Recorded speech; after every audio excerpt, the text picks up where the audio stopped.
Hi, hello, welcome to another Alice Talk episode.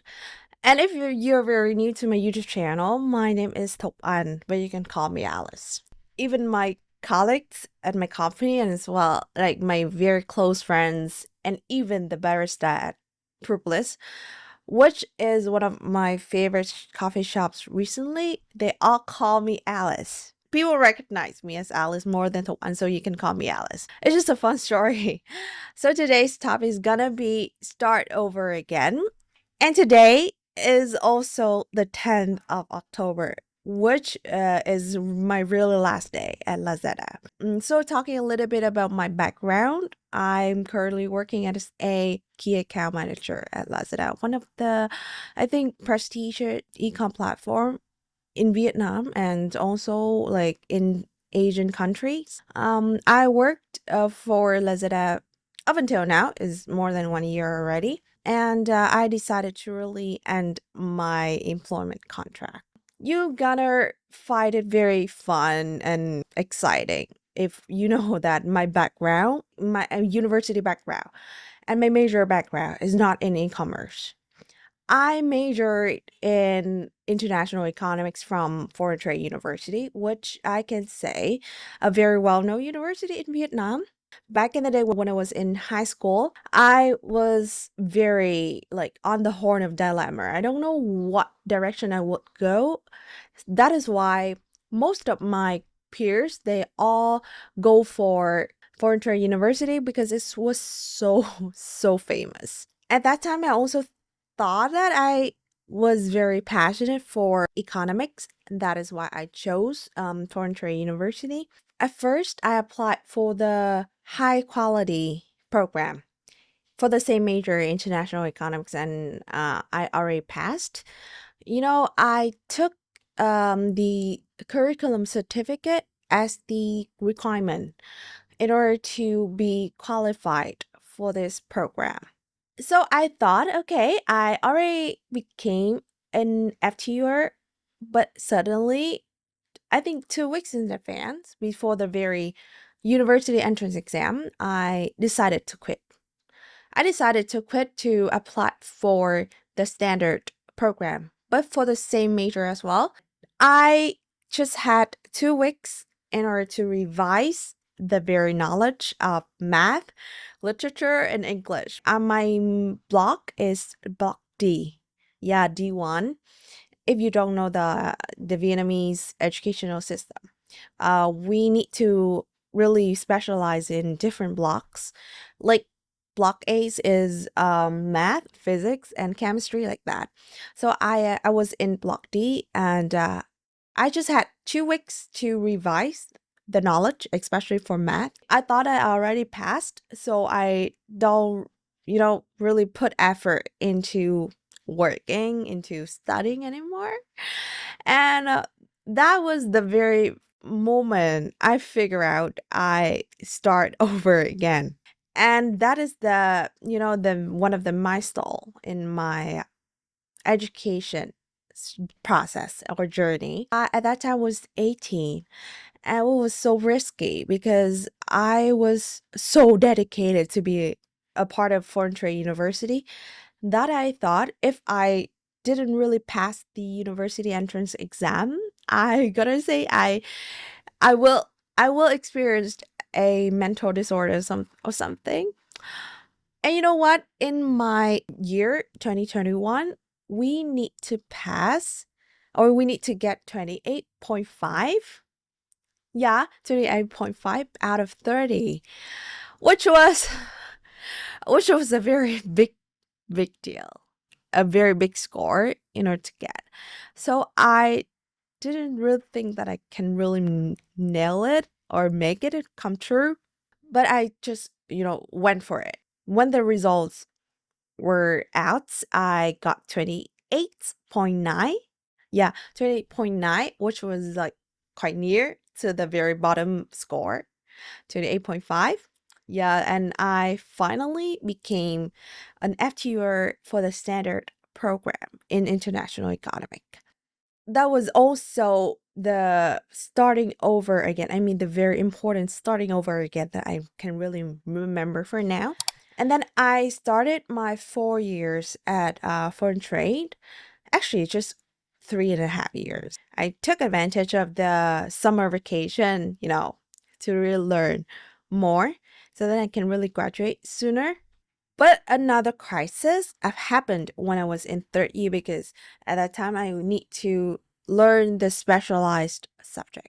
And if you know, you will know that my major is in logistic and overseas transportation. And if I graduate, I will apply for companies like Maersk, Evergreen, those companies which is a household name within the logistic industry and the international logistics, I mean. So at first, I also think I would go that direction, but when I learned the specialized subjects, I knew, I knew 100% that I was not for this major. Yeah, I was not the kind of person who can really sit from 9 to 5 to really do documents. It was so boring and, repetitive. Like everything is repeated day over day, and that was not something that I headed for. I think I was more for something creative. I didn't really start my internship in my field, in my major, but I switched to another area, which is business development, some kind of sales. I was very dedicated to communication and negotiation and talking to people, working with partnerships. That is why my very first internship was business development intern at a construction company called BM Windows. That is I think the second starting over again that I remember. I didn't have any background of business development, nor did I really think that I was able to be an expert in this field. But I tried. I tried from scratch. When I entered the company, I was like very naive. I was zero. I don't know what I'm doing. I don't know what I need to do. I just followed the guidelines of my peers, my colleagues, from my leaders, anything like that. And BM Windows is also a kind of very traditional Vietnamese company. So the working style is quite strict. I worked for the company for around 2 months or more, I think. And then I stopped because I need to focus on the graduation thesis. Yeah, it was very harsh. I don't think I was able to bear such a very big workload from the company and also from university. And, I was taking a break for around 3 months before I applied for another internship. Actually, during that 3 months, I also went for internship interview at some places. I used to work for the MB Bank, military bank, also a very prestigious bank in Vietnam, for just 1 week. I could say I was not meant to be a banker. Yeah, I was completely, uninterested in banking. So I quit it after just 1 week. And then I decided, okay, just do the graduation thesis.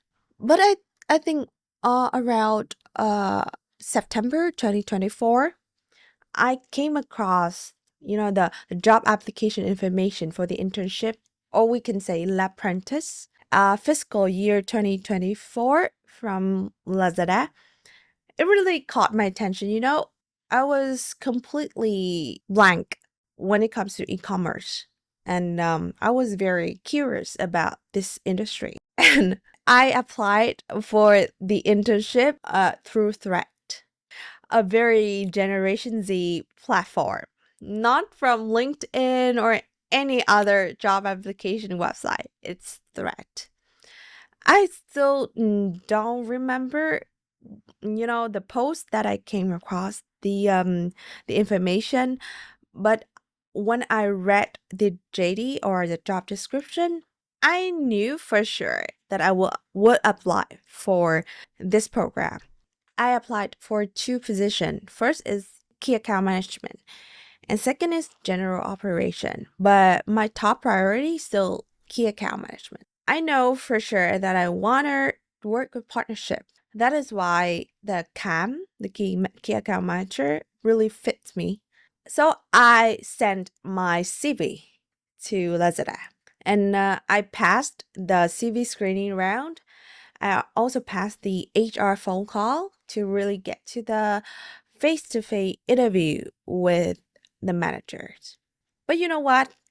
I took the face-to-face interview twice. Yeah, the first time I got the interview with the manager from another category, which is general merchandise. Not the current category of me, which is electronics.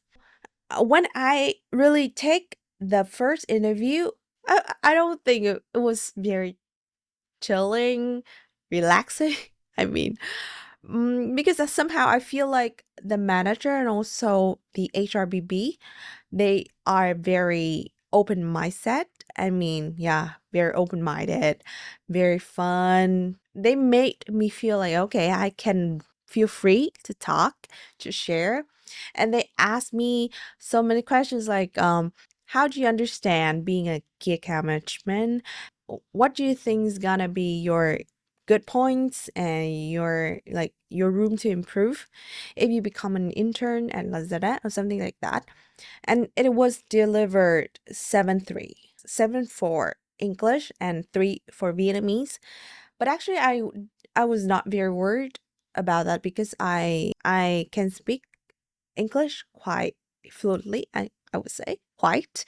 Yeah. So it was not my worry at all. But the thing that I was very nervous about is that because I don't have any foundation or like basic knowledge about e-commerce. Yeah, I was completely a blank page. But I tried, and when I moved out of the interview room, I just thought, okay, maybe I failed. Yeah, another failure. But you know what? I was very chilled because it was not the very first starting over again of me, and I didn't really take it so seriously.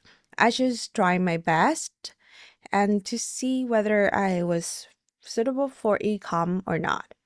And I think 2 or 3 days after that, I got another phone call from HR, but this time they asked me to go on another interview. And this time I was interviewed with my current manager in electronics. And when I entered the interview room, the first impression of me is that, wow, the manager, she was very pretty. I mean, young and pretty. Yeah, very fun, kind, and somehow she made me feel like I could really have a conversation with her, not just about the interview round as normal. But this time, I could feel that the pressure is much deeper. She gave me quite a lot of challenges, and I still remember that she asked me to have a role play in which I was the head of an external relation departments from a club of university, and she was the sponsorship. I mean, she was the representative of the sponsorship, and she asked me to convince her to get the money from her. I mean, something like that. And you know what? It really reminded me of the time when I was actually the head of external relation department at Sóng Đa Tầng Artistic Club. If you are an FTer, you would know this club. I was the head when I was in third year, which means when I get to the interview round, it has been already 1 year that I didn't really take that role. anymore, and I didn't negotiate with someone with any sponsor. It really excites me and make me nervous at the same time. So yeah, I did my very best. I tried to nail it, although I know it was not the best performance. This time, I actually give hopes on being an intern at Lazada because I know it was such a very big platform. And I think around 1 week later, I got the results. And yeah, I was accepted as a key account management intern in electronics category. My onboarding date was the 1st of October. So today is the 10th of October. So it means that it already 1 year and 10 days. Yeah. Uh, looking back those fun and nerve-wracking, experience. I feel like I was becoming much more mature than ever before, and I was very thankful for the time that I was a key account manager. And Lazada, it taught me so many things about the corporate life, about being an office worker, about making decision, working for partnership, being so fast, do everything fast. That is the nature of ecom. Yeah. So I worked 200%, and during my intern, also my official time, I went through quite a bit of crisis, mostly from the family issues. If you followed me, you would know that I lost my lovely father this June 2025, and it was also during the D6, the double digit 6, was a very big mega campaign. From deep down, I can feel that people was very sympathizing with me, and they didn't really rush me into anything, and they really give me the time to heal and to overcome that pain. For this team spirit, for anything that I got from Lazada, not only about the benefit, I could say that it was worth giving a try and dedicating your whole self, your whole effort.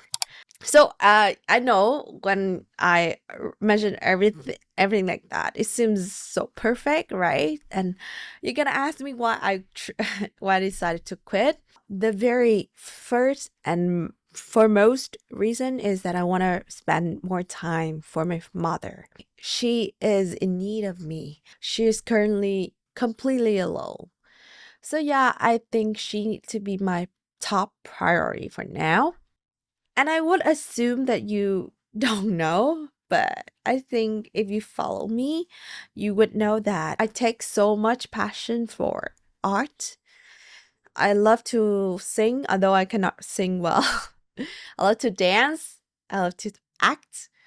And I already participated in an acting class from the University of Theater and Cinema in Ho Chi Minh City. I'm more suitable for that direction for now, to being a content creator, a full-time one, and also an English teacher. For the teacher, I've been working for 4 years already.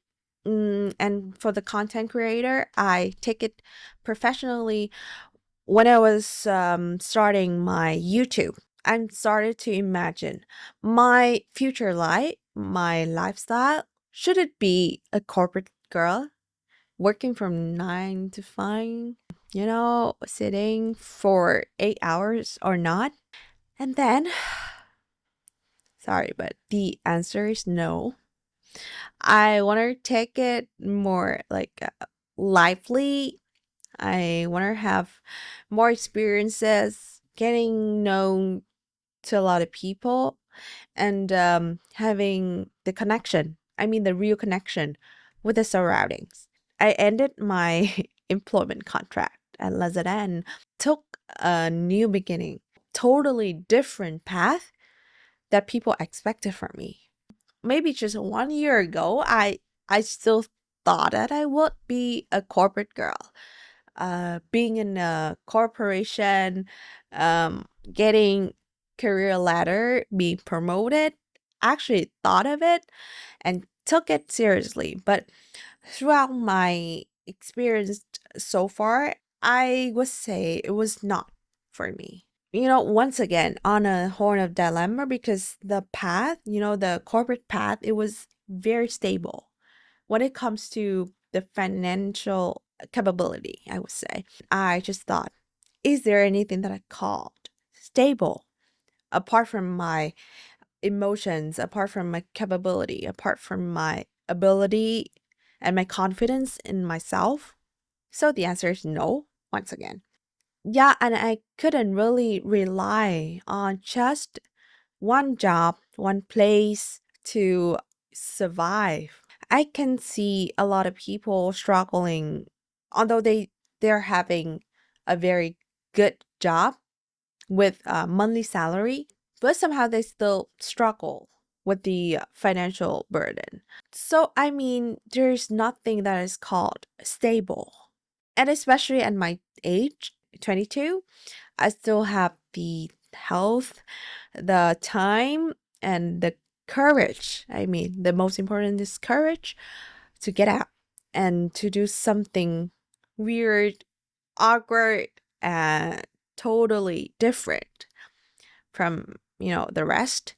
It really triggers me to think why I always want to go another direction, why I don't just, be like my colleagues or be like my peers, just getting a job, being stable, getting married. I think it's just that we have different characters, we have different personality, and we have different views of seeing things. That is why I started to accept. Okay, it's because I was not accepting that direction, the traditional path. Oh, yeah, I feel that I was more for another path. It's just that. And then I started to accept that fact. I didn't really lean towards forcing myself to be a corporate girl anymore. And that was the moment I know I'm gonna have another starting over again. And this time is more challenging, it's more nerve wracking, it's full of uncertainties. But I'm willing to take it.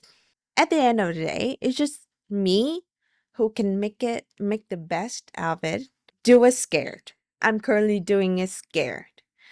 I was very nervous. I was very afraid of failure. But then I think the feeling of, or the thought of feeling regretful in the later life, it hits me so much. It hits me so deeply that I think, okay, failure is nothing. I can fail, but at least I tried. At least I go for it. And at least I learned so many things from it. Yeah, so many lessons. And that, I think, the biggest asset for a very young person like me. Most of my Generation Z partners, they feel free in following what makes they feel whole and makes they feel that they are living, not just existing. So I decided to really stay and live as my age, because that is the biggest privilege of being youthful, of being young, of following the widest dreams that you have. So if you're really heading for a job or a career or a path or anything that you thought it was out of this world, it was so unable to get or to reach, just follow it. Nail it, do it, just fucking do it. Do it scared, do it uncertain, do it unprepared. And then one day, looking back, you have gone so far from the very starting point and so near to the very ending point already. So, yeah, just do it for yourself first and for your dreams, and then everything will be okay. We're just living, we're just living. So, why don't you choose the thing that makes you feel you are living happily, right? It's gonna be harsh at the very beginning stage, but then when you look back and when you really get to the ending goals, it was totally a different story. And you can feel so proud of yourself. I just want to give you a momentum and motivation. And if you're afraid, then just watch this Alice Talk episode again to get the very inspiration. I hope just like can really inspire someone out there. And you can follow me on YouTube and social media to see how I struggle with the very new path that I chose. Thank you so much for watching this Alice Talk episode up until now, and uh, just enjoy starting over again, and let's see what life brings us to. Thank you so much once again, and I hope this has been useful for you. Yeah, see you next time in another Alice Talk episode. Thank you so much.